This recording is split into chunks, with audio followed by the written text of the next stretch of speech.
All right, we are live. Happy Thursday. Happy Arctic Thursday if you're living out on the east side of the country. Yep. Yep. Jenny and I have been having one of those Arctic cold front weeks, unfortunately. Yes, I am coming to you live from Arendelle, or better known as Knoxville, Tennessee. Apparently, Elsa and like one of our friends who follows us, Frankie, he said that him and Elsa are going to have a come to Jesus meeting because of the whole winter storm in the South. So, man, it's been rough. How you been doing, my friend? I'm not doing too bad at all. We're just same position as you, just not as bad. Holding down the fort, waiting for the next storm to blow in. But yeah, it's okay. I don't mind shoveling. To be honest with you, I like getting out there and lets me go out and do something rather than be stuck inside. So. You know that I'm in medical. That's cardio. Go out there and do it. Just don't slip and bust your tailbone. That's all I ask. Just don't do that. Exactly. Okay? There's nothing wrong with getting out there. Jen will never forgive you. Actually, she would, because she would have to go out there and do it. So I own a snowblower. I don't use it unless it's necessary. If it's bad, great. If not, I'd rather shovel. That's just No, I was just telling you, I finally got my car out of the parking spot. It was on a complete sheet of ice, and it took about 4 people to get it out of the spot. So we'll see if I can make it down the hill. I'll look like a penguin going down an iceberg tomorrow, but you know, if you hear somebody really loud, it goes, wee! It was me in the morning trying to go to work tomorrow. Yeehaw! Okay, here we go. Hold on to your butts. Here we go. Get a can of spray paint, put an O1 on the driver's door before you hop in. You'll be all right. Roll the windows down. Right? That'll be me. That'll be me. The one thing I could tell you, if you're going down a hill, and this is just from years of driving crappy cars that didn't go well in the weather, is if you're going down the hill like that and you're worried about trying to stop at the bottom, put it in neutral. Yeah. That way the engine is not doing any pushing at all. Not that that's going to stop you. Well, I have downshifted to where I've done that. You can do that too. Yeah. I've done that. You can do that too. You just got to be careful you don't downshift too hard or too quick to a lower gear, and it could damage some things. But the other thing is, if you downshift too hard, you could actually lock those wheels up if it is a little icy. But yeah, take your time with it. That's all good. You know, right. I'm from the land of Daytona and homestead of NASCAR. I just floor it, man. So we'll see what happens. We'll see what happens. That pedal just gets in the damn way. So all of a sudden, there's that white flag. Okay, here we go. So, all right, folks. Well, thanks for jumping in and joining in here tonight. Tonight we're going to go a little bit of a different direction. We're going to head back towards a little bit of nostalgic TV. We're going to be heading for the Carol Burnett Show tonight. Is going to be what we're going to be covering and hitting. And I'm excited for this, but I'm a little nervous about this because don't be nervous. I know the Carol Burnett Show, and I remember some things, but it's been a long time. So let me tell you what, between last week and this week, man, have I been hunting down Carol Burnett and as much information as I could. Some good, some great old-fashioned, vile language comedy came out of that. And a lot of stars came out of it as well. But she is still here to stay, no matter what her age is. She is she's a trailblazer of comedy for sure. Amazing. What, 90, 91 now, I believe? She's in her 90s, yes. Mm-hmm. Yeah. Yep. Yeah. Yep. Hey, we got 1 or 2 popping up here. Good evening, Nate and JJ. Victor. Sure who that is, but hello and good evening, Victor. Victor, how are things up your way? If that's you, are you guys enjoying the wintertime or not so much? He's really in Arendelle. He's in Canada, so that's pretty close. Yeah, he's getting the brunt of it. He is. Wow, in her 90s. Yeah, she's 91, and I'll tell you what, going through and looking at what she's done recently, holy crap, she's still quite active with things. Mm-hmm. Still she was doing a lot of things. Yeah, she was just she was a presenter on the Emmys this past Monday, and she had the best joke And she said it was so great to see so many men really know how to do comedy this year. Really a stab at saying women really take it over because she was a trailblazer, but it was such a great honor to have her there. You know, like I said, you can't go wrong with what she's got timing like this. And I've sent you some clips that are just genius to me. Oh, we got a couple we're going to be pulling up tonight. Yeah. Good. All right, we got a couple more here. Morning, Nate and Jane. I'm assuming that's probably Sonia. That is Sonia. Yeah. Sonia, good to see you. Good to see you. Good to hear from you. Glad you're joining us. We got. I don't know if Sonia's ever had. I would assume that they would have they've seen those shows. So I would think to some capacity. I would think so because she's so worldwide anyway. So yeah. All right, Frozen Tundra here in Toronto. Yes, I can only imagine. Dude. How are you, Jane and Nate? We're doing all right. Not sure who it is, but that's Sonia. Thank you. Is that Sonia? Yeah. That's Sonia. Hey, Nate and Jane. Hey, back in the day, family. Nice, Kelly. Good to hear from you. Yeah, we're getting a little back and forth. It's cool. That's one of the things I'd like, and I like when I would come on and watch a show. You know, you start talking back and forth with some other people that are on and viewing it. That's always cool. Yeah, great to see. Yep, Jane's all here. Yeah. Well, I'm sure you guys are tired of hearing me talk already. But if you're not, I am. So we're gonna get the ball rolling here, guys. So just throw a couple little copyright disclaimer there, and we know one knocks us off there. And we're going to start out actually with the introduction to the show. It was one of the things I absolutely remembered was that little cartoon character. So I thought, why not start off with the introduction to the show? So here we go.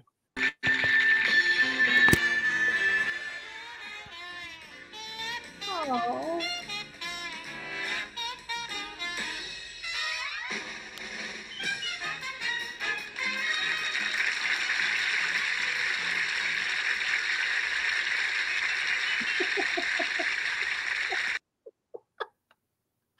Oh my gosh, that must have been for like a really early start, I think. I don't remember seeing that opening.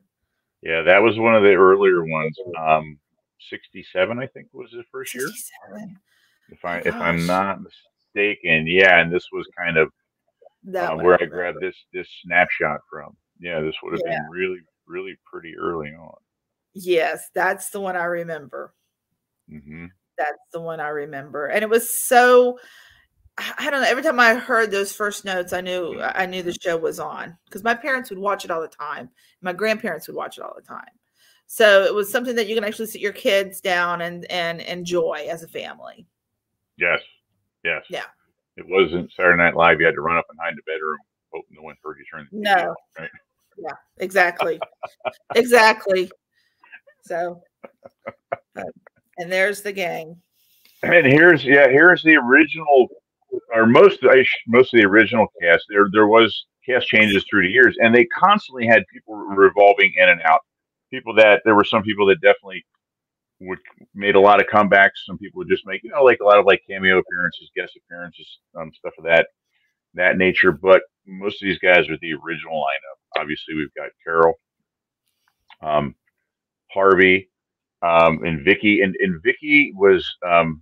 Carol actually mentored her, if I'm not mistaken. Yes. That was kind of that whole deal. And they worked together very, very long time and both had very thriving careers. Obviously, Tim Conway. I mean, that was one thing. When I went back and did a deep dive, I realized how hilarious and funny I forgot that Tim Conway was. I mean, there was many times I'm going through and I'm trying to pull things up and I am laughing out loud. I got tears in my eyes. And I would be in the spare bedroom or something, sitting here goofing on working and stuff. And Jen is out there and go, "What are you watching in there?" I'm like, I am watching Tim Conway. And he's blowing me away with this stuff. Yeah. God, he was him and Harvey just really bounced off of each other so well. Yeah. To where you just could not breathe if you watched a skit with the two of them together. I think half the time Harvey couldn't breathe half the time because half the time those two were in a skit together. he would just break character. You know, I mean, he would just be dying laughing. Yeah, yeah. Harvey Korman, and maybe and maybe you don't, Yeah. but was Harvey Korman? Did he ever do any serious like drama work? I don't know. I really don't know. I know he did. He was mostly in comedy, and if you really look back, he did a few Mel Brooks films. He was in Blazing Saddles. Excuse me. He did. He was the hospital director, I think it was, or administrator in High Anxiety with Mel Brooks and Cloris Leachman. I don't recall him ever doing a series. If he did, I don't know anything about it. Mike would probably know, but I've always known him to be comedy, and it's like, I think he was one of those people to where, like, if you knew what your craft was, you stick with it. Sure. Absolutely. Yeah. But if he did, I think he would have been great anyway. But I mean, if he cracked it with Tim Conway, who knows? Who knows if he did or not? But I think he would have been great. He kind of did, if you think about it, with some of the skits that they did were kind of, he would have to be in a serious state. He would do it. Him being Robert Shaw and the skit that they did, he was very theatrical about it. So maybe that's something we need to look into, see what he did. Sure. If anybody wants to jump in and Google it, let us know. Please interact. Absolutely. Hey, I just heard a knock at the door. Oh, let's see who we. You hear a knock. You keep on knocking, but you can't come in. Oh, there it is. Chief's here. What do you need? Good evening.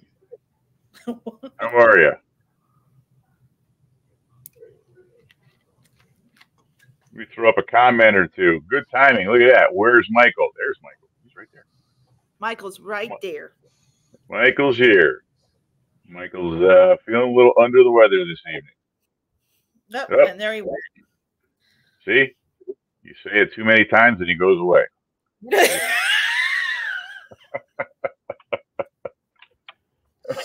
Oh my gosh.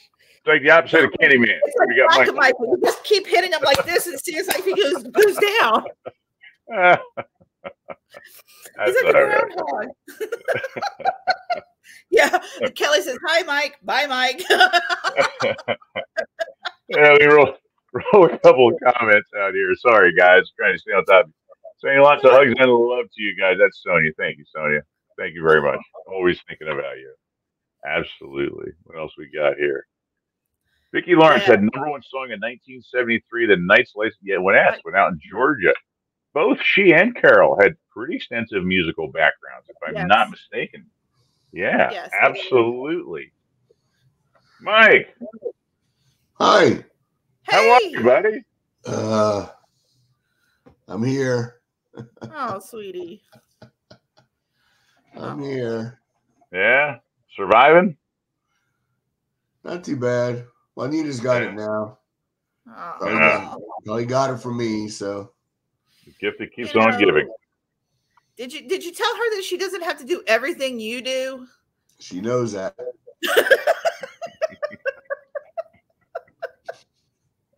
Oh gosh. Well, let me roll through a couple comments here. Yeah, we'll kind of get things up to speed here. Sorry.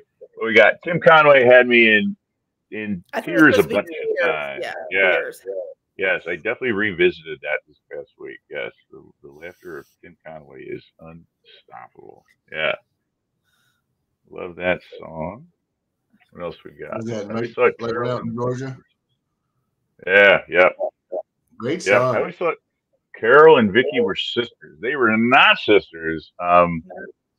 They were, Vicki was mentored by Carol from to my knowledge, and I actually asked that at one point in time because they did so much work together. They said, "What's your relationship?" They asked Vicki, "What's your relationship with Carol?" And she said, "Well, we've always been friends, but we've never been sisters."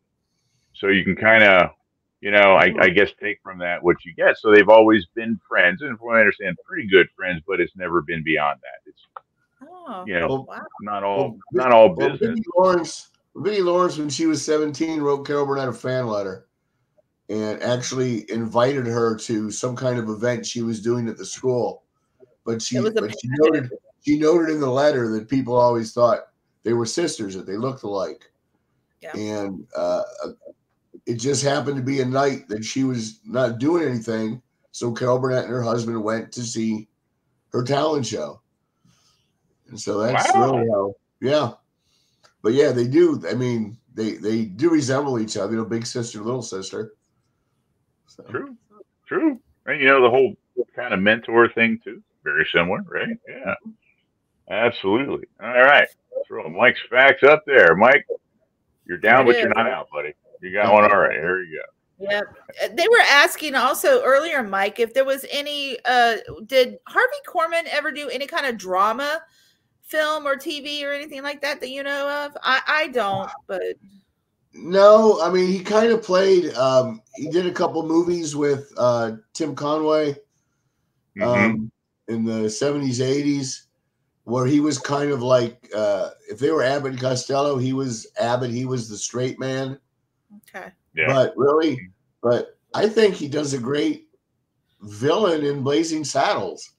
So he could pull it off. He could pull it off. Yeah, I did mention Blazing Saddles and High Anxiety with Cloris Leachman that he did, and I said if he ever could, I mean, he probably could have. He would have pulled it off. So yeah. Those who are late do not get fruit cup. Yes. Yes.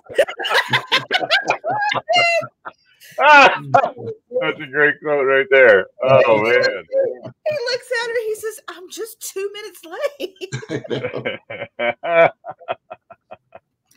Golly, that was awesome. Oh God. Sorry, I'm gonna roll a couple more comments out. We're kind of they're loading up on us here. We got you guys just make me laugh. I love you guys. That's awesome. Well, thank you. That's awesome. Thank you very much. What else we got here? We got feel better, Mike. Our household just had the lovely flu and COVID blend. Yep, it's running around. Well, thank you. Everybody's feeling better. Yeah. Yep. Get well soon, Mike. There you go. Everyone's looking out for you, buddy. Thank you. Yep. Absolutely. Uh-oh. What do we got here? Was there a Jaws skit on the Carol Burnett Show? Oh, boy. Jaws skit. Yeah, there was a Jaws skit. Keep watching and find out. That's Watch out. Well, yeah. Well, let's see what we got here. All right. The last guy on here, Lyle, was the last name was it Wagner or Wagner? Lyle Wagner. Yeah, he was the original one. He was on before Tim. I think Tim was his replacement. Is that not right? I want to say Tim Conway kind of filled in. He was like a guest, like every other show. And then when Lyle Wagner left, excuse me, I need a mute button. When Lyle Wagner left, then Tim Conway came on as a full time. Yeah, and Lyle Wagner got the job because he was passed over for Batman by because of Adam West. So that's why the little bat signal's down there. I put that on there as a reminder to myself. Oh my! I was wondering why the bat signal was there. Why? Little Easter egg. That's right. You can find like I know it's on the DVD set and I think it's on YouTube. You can find some of the footage of Lyle Wagner, and I forget who played Robin alongside him. But he was good. He had more of a build. He was a big guy. He was more of a much better shape than Adam West was, but Adam West was Batman. And I think that's kind of why he left then the Carol Burnett Show. He was trying to pursue a more serious career, I would assume. Yeah. I mean, he definitely had the looks and stuff to him. I mean, without a doubt. Not that he was a fish out of water on this show, but yeah, I mean, he definitely looked like he, could have been one of those, leading man roles there. Yeah. Wow. Absolutely. Yeah. All right. Was he Steve Trevor on Wonder Woman? Yes. On the TV show, Linda Carter? Yes. Okay. I think so. I think so. I think he did, yes. I can't say yes or no to that. I would have to look it up. So I'm going to take your word. If I say yes, if I'm correct, do I get a Janie's facts? You do. Absolutely. Are you kidding me? We hand those out like Tic Tacs around here. Come on.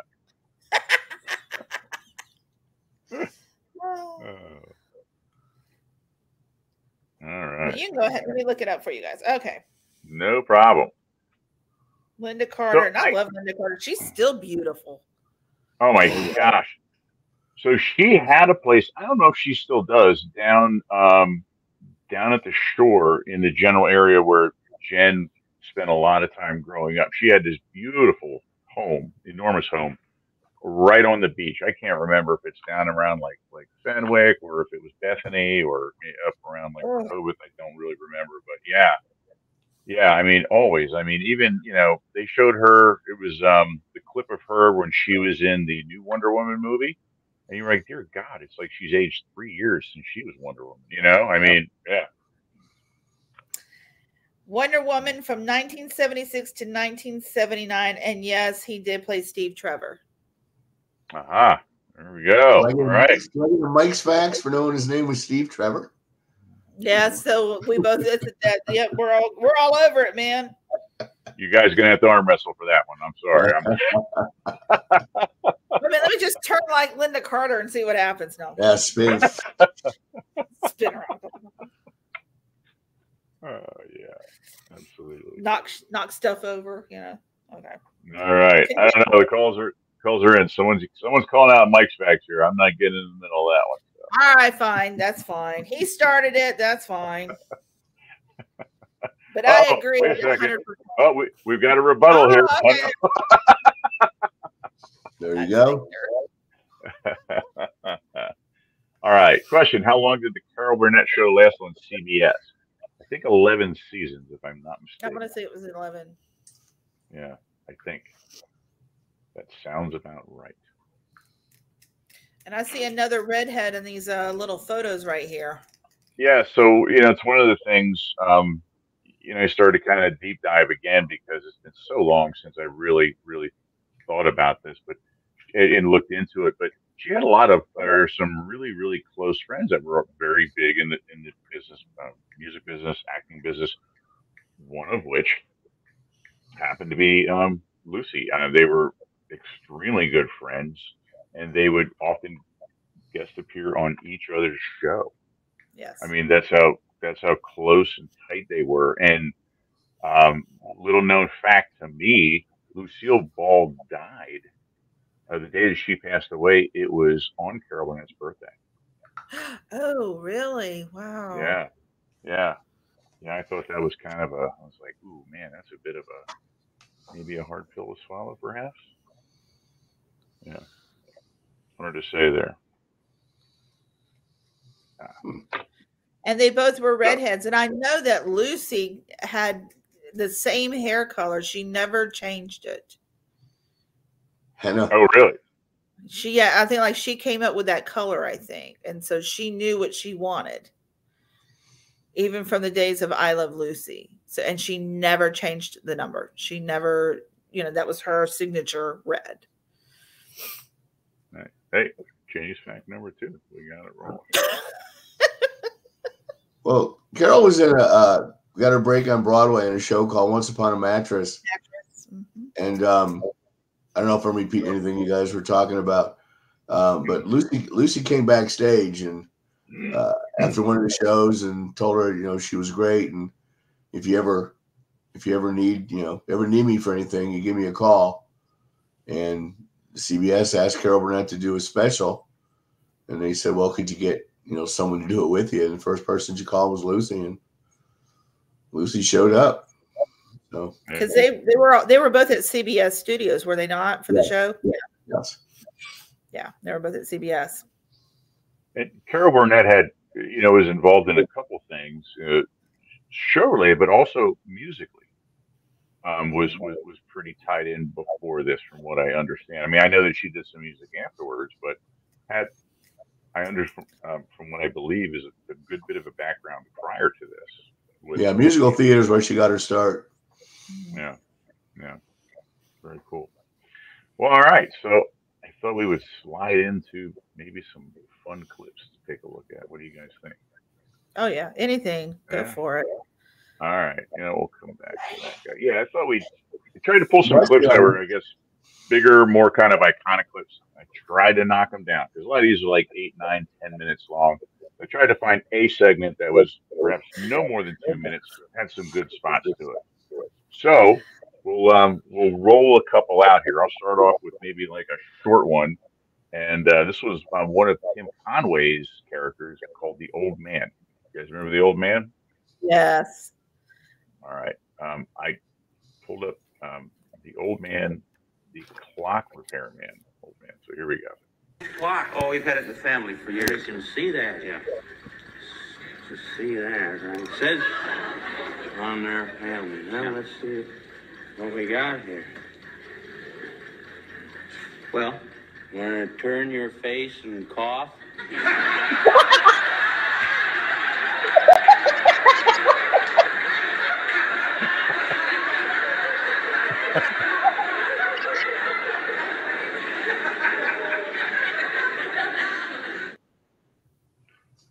I'm telling you, this was me all week. I kept going up and pulling up clips, and I would just watch them. You know what I mean?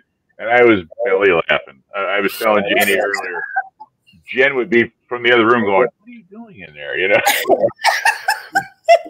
Yeah, I once asked my doctor when they give you when you get that test, and for some reason I thought if you turned your head or it flexed something down below that they could feel for something. And I finally said, "Why do you make us turn our heads?" And he said, "So you don't cough on me." So, okay. Really? Yeah, I just thought it had something to do if you turn this way or. Sure. Yeah. It's airborne pathogens. And now I wonder what they're even feeling for. And if they are, yeah. Everything okay, Doc? I don't know. To see if you were dumb enough to do it. That's all, right? Oh, what we got here? Old Man, great Neil Young song. Yeah, definitely. Nice little tie in there. That is funny. God. Already, here it starts. Someone's saying, "Let me know why." Hey, who knows? We find out. We'll let you know. Until then, we're just going to deal with that embarrassment every year. Oh wait, we got another one. I hope this wasn't your dentist.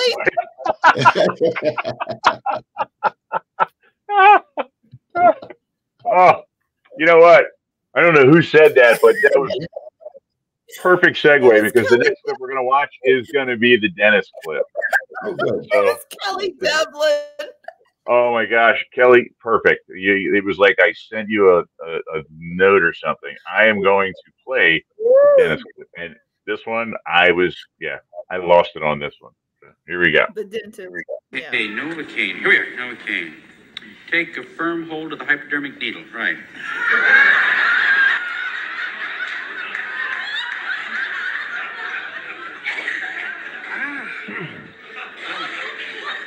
There'll be a little bit of pain, and then numbness will set in.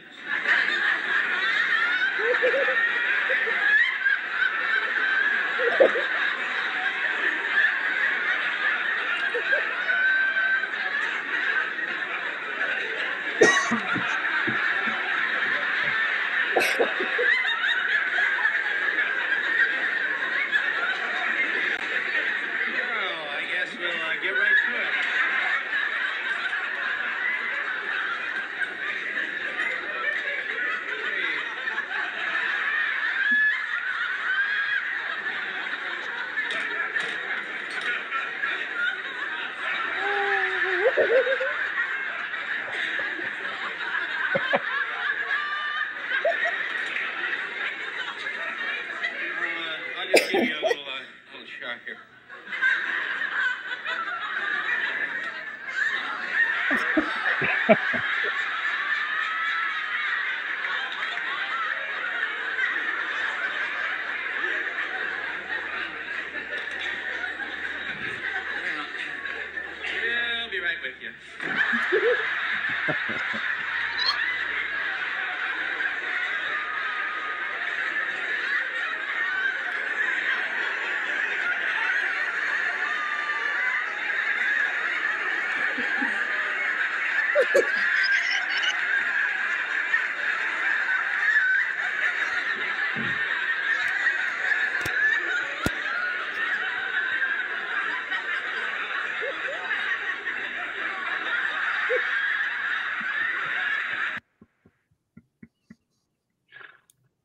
Oh my goodness.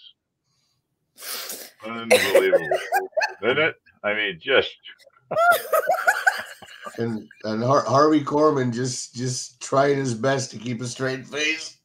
that was I mean that was like, you know, being on the Titanic and telling everybody it was gonna be okay. I mean, he had no chance. I mean, he just and every time he tried to pull it back together, it just got worse. I mean, every single time. Oh, absolutely hysterical. Yeah. Holy cow. Great stuff. That is one of the best right there. I mean, you will wind up laughing yourself into an asthma attack from watching that. You're genius of Conway. Oh my gosh. Yeah, we got a couple of comments here regarding it. Yeah, Tim Conway is on fire. That's why I said I completely deep dived Tim Conway because I just forgot about some of the stuff that he had done and how hilarious it was. Yeah, the other guy's trying hard not to laugh. He was. And just there are, for you guys at home, if you get on YouTube, there are compilations, and all it is it's just all the actors breaking character, and 90% of the time it's over Tim Conway. And what I didn't know, I did a little research, was when he would come on, he had a basis of what he was going to do. They would let him just pretty much ad-lib a lot of his scenes. Yeah. And so a lot of what he would do at times, it was as new and fresh to them being on stage next to him as it was to you, the audience member. So that had to make it even harder, you know? Correct. And he knew when to do it, and he knew what I mean, it was just spot on, spontaneous. Oh, unbelievable. And he would just take it. Vicki Lawrence was up there with him as well, doing stuff like that. Well, yeah. But I think I read where he would, in rehearsals, he would just do the skit as written, and then everything would fly by. And then something about being in front of an audience or just wanting to have a little fun, he would just kind of throw in his own comments. Knew what direction to go in, that's for sure. I was going to say, if he didn't, they wouldn't have been a show then. Yeah. You know, or at least for his part. Wow. Yeah. Okay, can I breathe now? No, because we got more. Come on. It's going to get better. I only grabbed a couple, but I'm telling you, I mean, just let me know, because if I have Coke come out of my nose, it's your fault, dude. Well, I didn't want to hit us with every Tim Conway clip, because to be honest with you, it's very easy to go down that rabbit hole. So I did try and pull some other things out. So here I pulled one out that is just Carol. And this is like a 10-minute clip. I just grabbed a little bit of it, but it's got some great little things that you just don't expect to come at you. Here we go.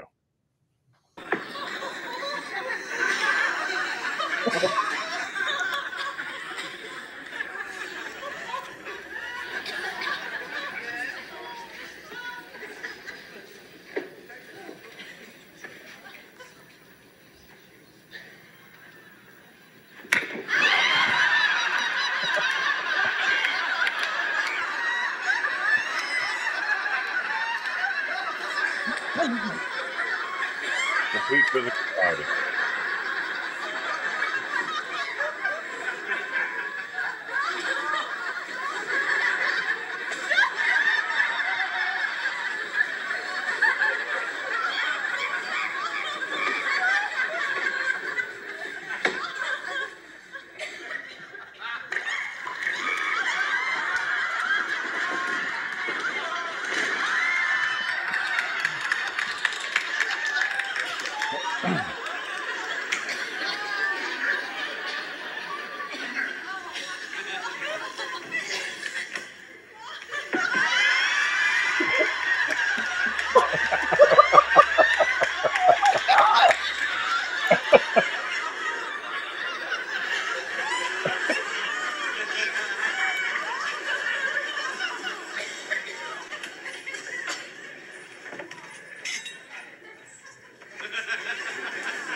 Yeah.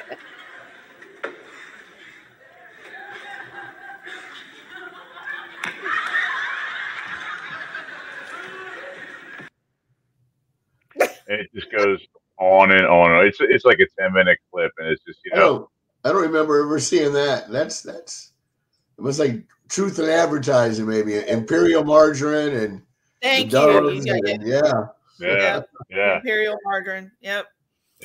That's a good call. Different name brands that she was using and how it, everyday life. I was trying to get the connection with the hat, but now that you said that, that makes complete sense. Yep. Yeah, that was the old in the back to the 60s, Nate. But it was a margarine, and when you took a bite, it would go dun dun dun, dun and you'd have this giant wear crown a crown on your head. Oh, really? Yeah. Okay. All right. A couple more comments here. Kelly pointed something out. Now I get it. Okay. Look at her comment, if you can find it, Nate, what she said. Got it. Dove soap. Oh, the Dove soap. Oh, see, I picked up on that one. That one I got. Although I got to say, it was like somebody threw them. What if that was Lifebuoy detergent? Oh, Lifebuoy had a fist. Yeah. Lifebuoy soap. Yeah. Just but incredible. Lifebuoy, on the other hand, had a little minty taste to it. Yeah. We'll call back to the holidays there. Yeah, sorry. Yeah. What else we got here? All in the Family and Carol Burnett Show. Great family entertainment. Yeah. Saturday night. Mm-hmm. Yeah. Saturday night it was All in the Family, MASH, Mary Tyler Moore, Bob Newhart, Carol Burnett. Bedtime. Way better than SNL. Yeah. I mean, honestly, looking back now and looking at it, I think Carol Burnett Show really paved the way for a lot of these skit comedy shows. Oh, yeah. They had to. Agreed. Yeah. Broke a lot of ground. Yeah. Absolutely. Yeah. Yep. Yeah. Oh, dear. One after the other things happening. Yep. So, how do you spell laughter? Carol Burnett. Yeah, jeez. There it is. Not goodness. Yeah. All right. Well, we're slowly coming to it. I think, do I have another clip here? I think I have another clip here. This is one probably a lot of people at least recognize the characters too. So we will pull that guy up. And actually, Mike or Jane, one of you two sent me the link to this one. And after I watched it, you guys hit this nail right on the head. This is one of the big ones. I was at this freak show one time, and I saw these Siamese elephants. Oh my God. He just rides this out. It's hilarious.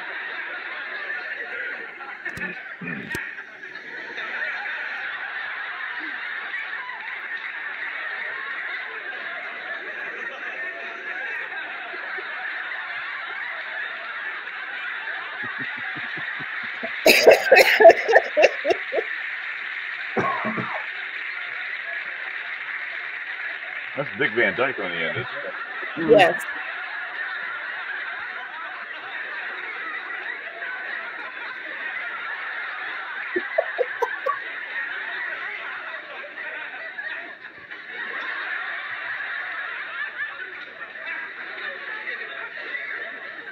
They was joined at the end.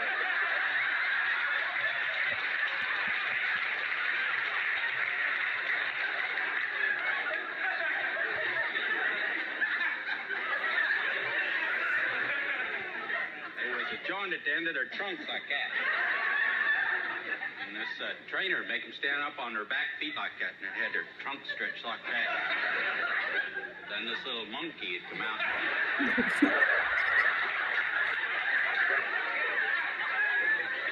Walk out there and dance a merengue right out there. I kind of felt sorry for them. They couldn't go like the other elephants when they go. All they could do is just blow and go north.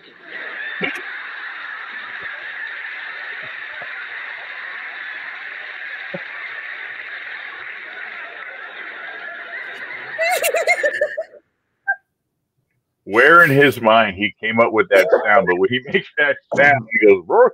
Oh my gosh, you lose it like every single time. Well, this is a famous clip in so many ways because it actually aired, but the whole premise, and I believe Vicki Lawrence talks about it. Excuse me. Carol Burnett was always telling the cast members, don't break character, be serious. So everybody else is breaking up except Vicki Lawrence. She's trying to be serious. And she said after they did in rehearsal, they get notes, and the director came to them and said, everything looked good, but Tim said to warn you, the elephant story is going to change. And so I don't know what he did in rehearsal, but this was what breaks him up. And then the highlight of the whole clip is that when they finally get back to doing the skit, Vicki Lawrence, Mom, are you ready to play? They're playing Password. And Vicki Lawrence says, I'm waiting to see what that asshole is going to do next.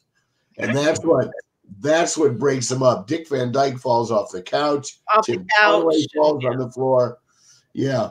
But it's just, the one that always, was always so steadfast, and she finally just gave up. But that's just the true comic genius of Tim Conway. Long before that, McHale's Navy, and he had television shows and guest appearances. He was always, he's definitely up there as easily the 10 greatest comedians ever, especially with his improvisational skills and able to think on his feet. I agree with that. Absolutely. Oh, yeah, absolutely. But you have to admit to Vicki Lawrence, she didn't break character. No, she was just not break character as Mama. She says that little asshole done yet. Yeah.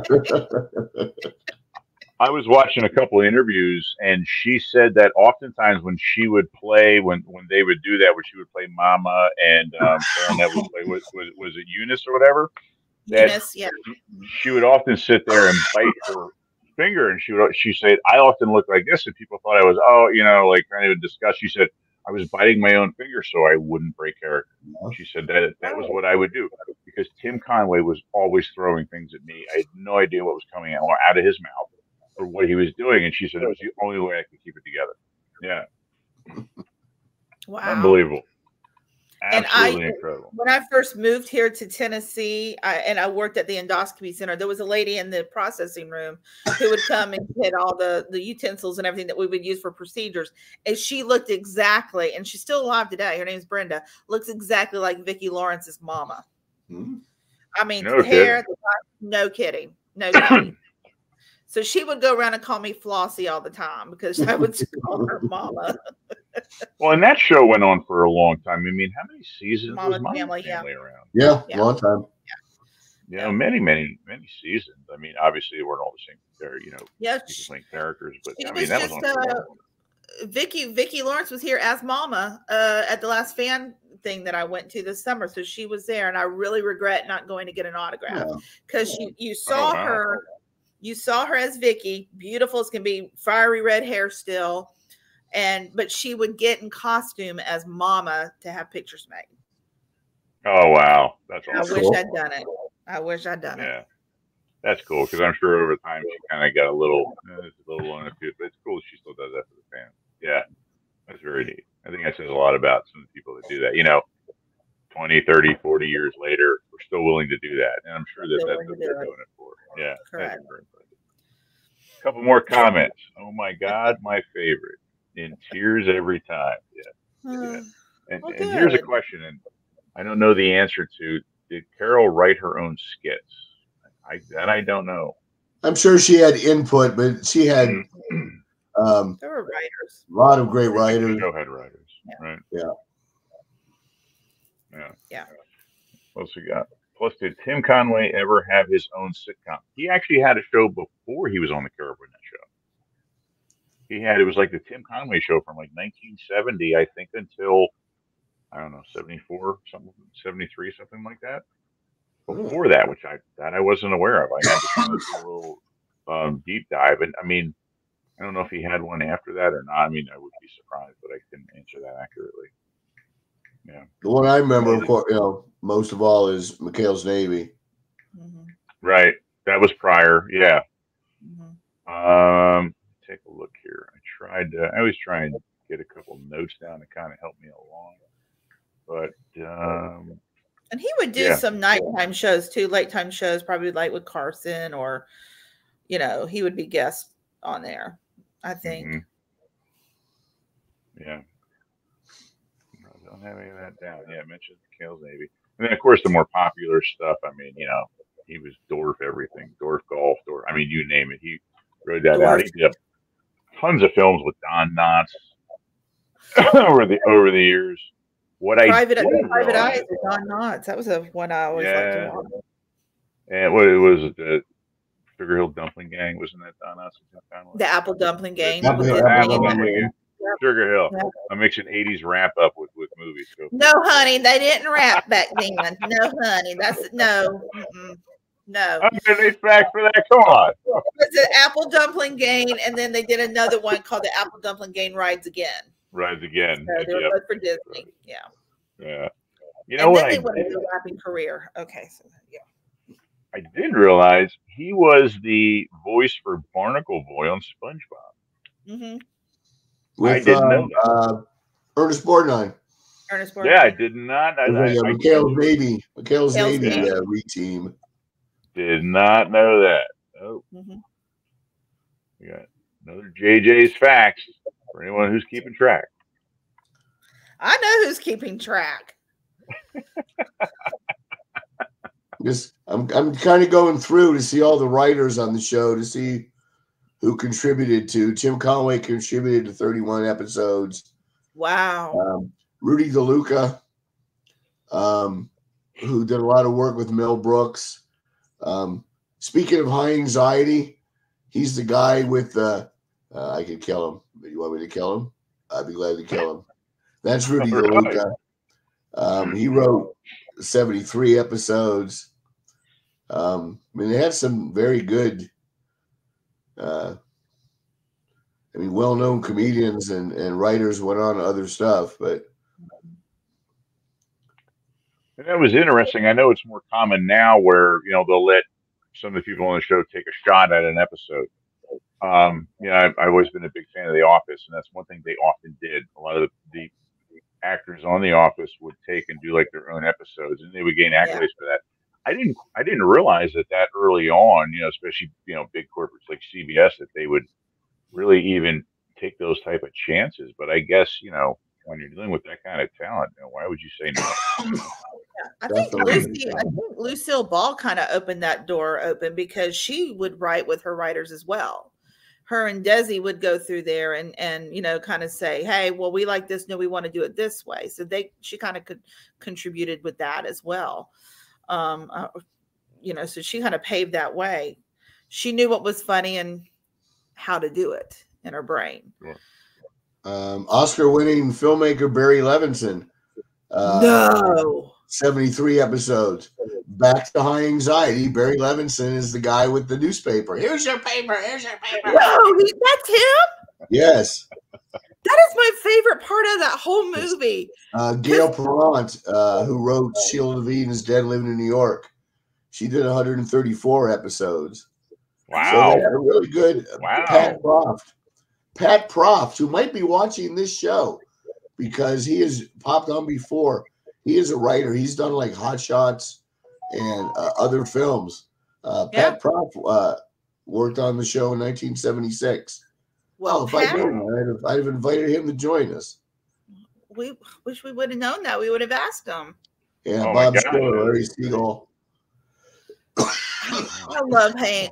That's my favorite scene in High Anxiety because you look at Mel Brooks and he's doing the whole, shower scene with the eyeball opening up, and all of a sudden he says, "That kid gets no tip." Kid gets no tip. No tip. Yeah. So great. Here's a Lucille Ball question. Speaking of Lucille Ball, whatever happened to the Desilu Studios? Desilu Studios after she and Desi passed away? It's the studios are still there. I think CBS owns them. because they were on the CBS lot. I don't know if anyone's using the Desilu name anymore to produce stuff, but as far as the actual buildings and everything, they're still around. There you go. Yeah, I don't think Lucy or Desi Jr. has anything to do with it anymore. I think it kind of broke off. Yeah. Once Lucy died. But they gave us Star Trek. Wasn't for Lucy and Desi, there wouldn't be Star Trek. They gave us Troubles. There you go. Yep. Mm-hmm. Another Mike's fact. Mike, I blown away by that. How you got to explain it to me because I honestly don't know. What was their time with Star Trek? Gene Roddenberry pitched Star Trek to all the networks. Nobody wanted to do it. CBS passed. Lucy liked the pitch, and Lucy said, "I'll do it." But CBS doesn't want it. We'll go somewhere else. So they produced it for NBC. No kidding. Wow. Never would have thought in a million years. Wow. Yep. Desilu production. Never would have thought that in a million years. We got to get a Mike's fact up there on that one. Yeah. Very nice. Wow. Very impressive. Not that you don't impress me, Mike, but that was like, for me, that was like next level stuff right there. I would have had zero clue. Somebody would have told me out in the street, I'd been like, yeah, you need to take your medication. Yeah. That's why he's the chief. That's why he's the chief, man. That's right. Exactly. All right. Well, one of the things that I think we definitely need to touch base on, which you guys had mentioned with me, and that was taking a look at something that probably not a lot of people would pay that much attention to, and that was some of the design and the work that went into some of the different outfits that were on this show, and not just that, but the person who was responsible for those outfits. And so Bob Mackey designed for, he designed for pretty much anyone and everyone that I could, shake a stick at from like the 1960s on up through like the 80s and the 90s. And even I want to say into like the maybe late 90s, early 2000s, if I'm not mistaken. I was coming up with names like Lucille Ball, obviously Carol Burnett, Diana Carroll Channing, Cher, Bette Midler, Doris Day. Oh my gosh. Judy Garland, Farrah Fawcett. You name it, this guy designed something for somebody. It just completely blew me away. What he did, and just on the Carol Burnett Show alone. So I had to do, again, I had to look this stuff up because I had no idea. He quoted him that he was designing anywhere from, on an average, from 65 to 70 different costumes per week for the show. That's about right. That they would come to him. This is what the skit is. Here's an idea what we want it to look like, apparently, and then he was off and running. 65 to 70 a week. I'm sure some of them he could kind of throw together. Oh, we're going to have a mailman, but still, that is an unbelievable workload.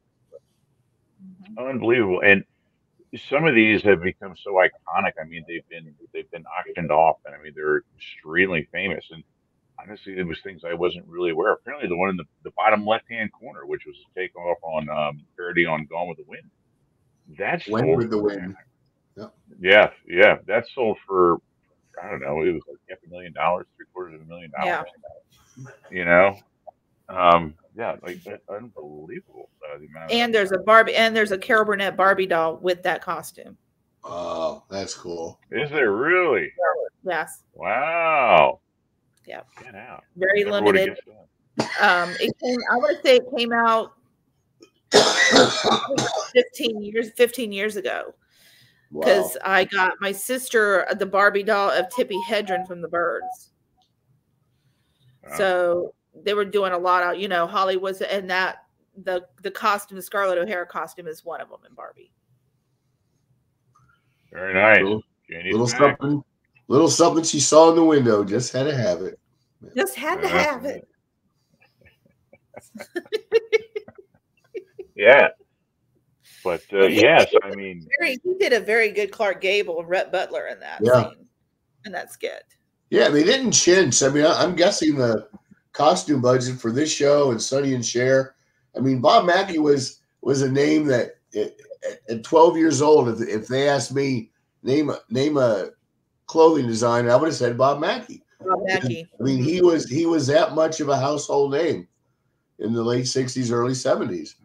Yeah, you had Halston, and then you had Bob Mackie. Yeah.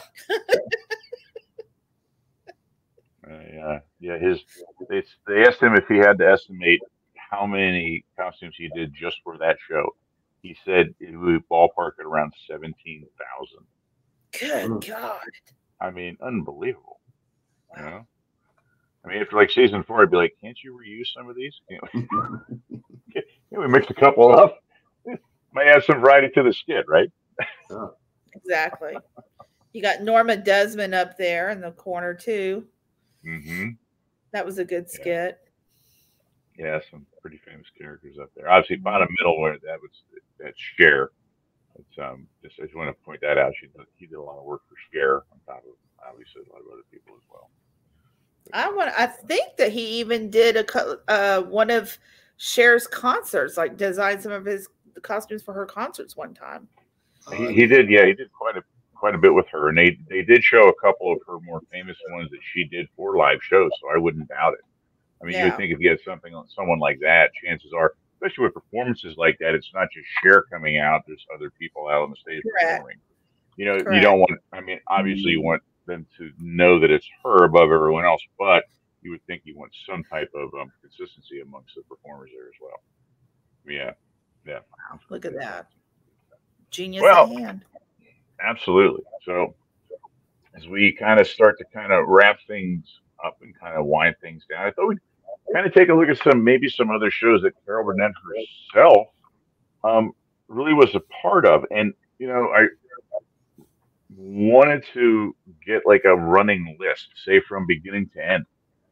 And the list is ridiculous. I mean, it's virtually impossible. You could literally grab like 15 or 20 shows easy without even looking at it from each decade and put them on here that she can hold. You know, some of these she was like, reoccurring. Some of these she might have only done a couple things on, but I mean, she was on All My Children, you know, a soap opera. I remember that. Yeah. Do you really? Yeah. I mean, Gomer Pyle, you know, she was really good friends with Jim Nabors. So, you know, they worked back and forth and he was on her show as well. Obviously, Mama's Family spawned off of there. But then again, for me, out in left field, Twilight Zone, she was on an episode of the Twilight Zone. You know, it just seems like a different realm there. You know, Law and Order Special Victims Unit. I think she was on that. I think she was like, I don't know, in her 70s when she was on that show. Better Call Saul. I mean, beyond the realm of just comedy. And so they really, I think, paints her in a little bit of a different light as far as not comedic talent, just simply talent by itself. Well, she did a TV film in the 70s with Ned Beatty called Friendly Fire, where they were parents of a soldier who'd been killed in battle, but had been killed by one of his own people. Oh, and I remember that. She was just great in that. Yeah. I mean, she could literally do anything. Yeah. Do you remember this movie called, I think it was called Just Friends or Best Friends with her and Elizabeth Taylor? Taylor, yeah. It was like an HBO movie. Yeah. Yeah. And she really was very dramatic in that. And with her and Liz Taylor, they were great together. And to my not my knowledge, but to my looking things up, she released albums in between some of these shows, you know, songs and albums. I mean, you know, so on the music end of things, I mean, just absolutely incredible. We got a comment here. She made an appearance on Hawaii Five-0, the 2010. Oh, yeah. So I mean, much more current. I mean, she's done things up through the last handful of years. And they had that, you know, I mean, the awards that she's won, like the nominations that she's had, was just ridiculous. It had to be somewhere like around 40 or 50 nominations, you know, not including the ones that she won. I mean, way beyond my realm of what I thought perhaps she did and was very successful. Yeah, so, you know, I mean, and Better Call Saul, that was a recurring role. That wasn't just like a one shot. That was like 5 or 6 episodes. Didn't she get an Emmy for that? I know she was nominated. It'd be great if she won. I mean, it's nice little send off. But yeah, nice little thank you. She had some reoccurring versions of her show from time to time too. Like I want to say, like I think one like around the 2000 or 2010 era. It was I don't know, like something like just simply called like Carol Burnett or like the Burnett, I don't know, episodes or chronicles. And I want to say it was just like kind of off the cuff, just like skit based.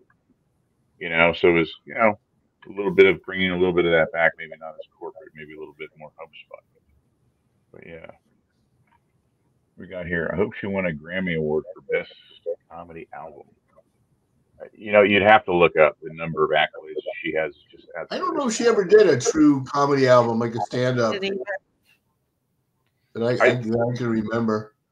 Yeah, most of what I saw, I mean, she was straight up. I mean, singing. You know, musical. I wasn't you know, doing parody songs, you know, or things of that nature. Yeah. Oh, she won an Emmy this past year for her outstanding variety special that was pre-recorded for her 90 Years of Laughter. Oh, okay. That was on last year. Yeah. Last year. Yeah. Yeah. That was a fun show. Yeah. That was, I did see that show. That was really good. Yeah. All right. That's what Emmy came in here. Okay. Yeah. Bob Newhart only won the one Emmy. That's what's sad for a guest appearance on Big Bang Theory. Oh yeah. Oh, wow. Very nice. Yeah. It's the only thing he ever won. Jackie Gleason never won a competitive Emmy. It's like you look back at you go, what were some people thinking? Oh, the last of the member of the Honeymooners passed away this week, Mike. Did you see that? I did not. Joyce Randolph, who played Trixie, she passed away. That she was the last remaining cast member of the Honeymooners. Wow. Yeah. Unbelievable. Well, hey guys, I think we've hit a kind of come to the end of the rope as far as my lack of information here. So, but are there any more clips? So I do have a clip. I thought it would be nice to take us out on. I was trying to juggle between what we should do and what we shouldn't do. And honestly, I thought about pulling up the Jaws parody clip, but okay. But I thought I would, yeah. I was going to say, I didn't know if that was a clip. Since it's not an answer to the question, yes, there was a Jaws parody called Jowls. Okay, yeah.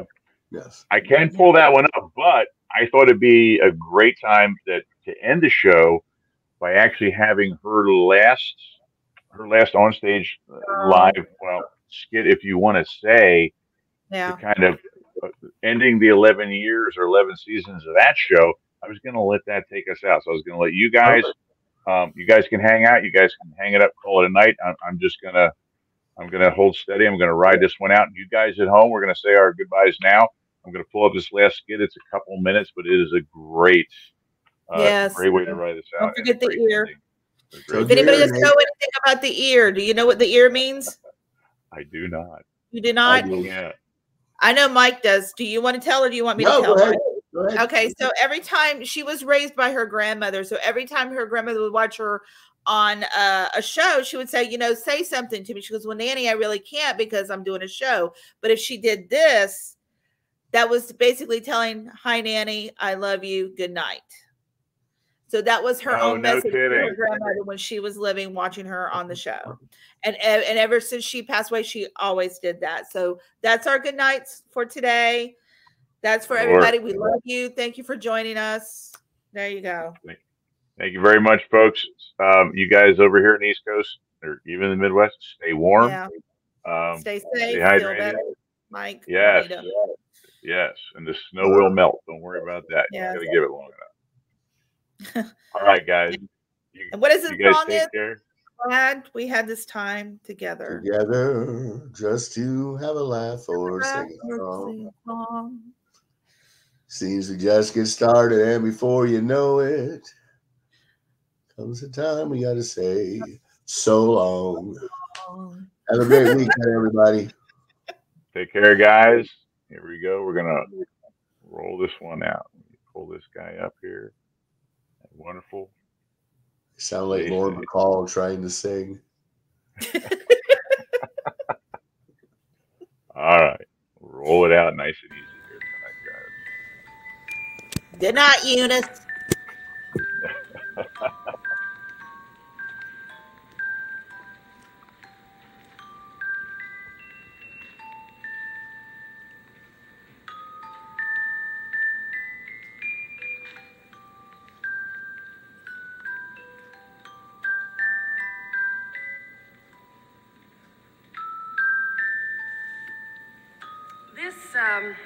This is an evening of mixed emotions for me. Like graduation, it's a sad and a happy time. It can't be possible that it was 1967 when Harvey, Vicki, Lyle, and I stepped on this stage for the first time, because it does seem as if it were only yesterday. Those cliches really have a habit of punching you in the nose, don't they? Recently, a lot of people have been running around and expressing their own opinions as to why I decided to quit at the end of this season. And I think I should be the one to tell you, seeing as how I'm the one who really knows. In our 11 years, we have had 4 different time slots, and we've had our share of being up there in the ratings and being down there in the ratings. And ratings do not have a thing to do with my decision. If they did, I would have called a halt to the proceedings a long time ago, because there have been many, many times when they've been a lot lower than they've been this season. And now, I do think it's classier to leave before you're asked to. And the fact that CBS picked our show up for a 12th year and was quite adamant about it is very flattering to all of us here on the show. However, I am adamant too, and I am so proud of our show, and quite simply, I'm no dummy. Now is the time to put it to bed and to go on to other things, because change is growth. It's hard because all of us around here truly did become a second family. We've been through marriages and divorces and deaths and births. And I know the love that we have shared can never be measured by time. Our first director, Clark Jones, our first year, just wonderful. Dave Powers, who's been our director the past 10 years, and he is going on to other things. He's going to direct Three's Company next year. I would like to thank our various producers, Arnie Rosen, Bill Angelis, Buzz Cohan, our present producer, Ed Simmons, our executive producer, Joe Hamilton, whom I happen to love very much, our technical crew, our stage hands, the gang upstairs in the office, our entire creative staff are the best anybody could have ever had.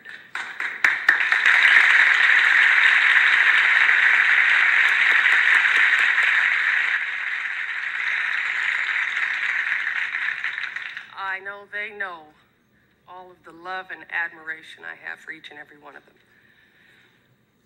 No one could feel more grateful than I do tonight for having had the opportunity to work with and learn from the brilliant talent of Harvey Korman, who has no creative limits.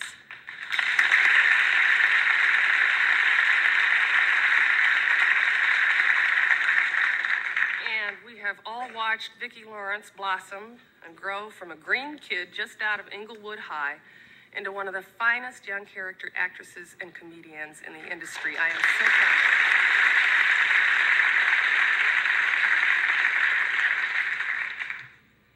Tim Conway defies description. His brain never slows down. Those little wheels are constantly churning out original chunks of genius that amaze us all. I think it is a credit to Tim that some of the giants in comedy today steal from him. Tim would never say that, but I can. And the fact that he is even nicer than he is talented is the best thing you could know about him.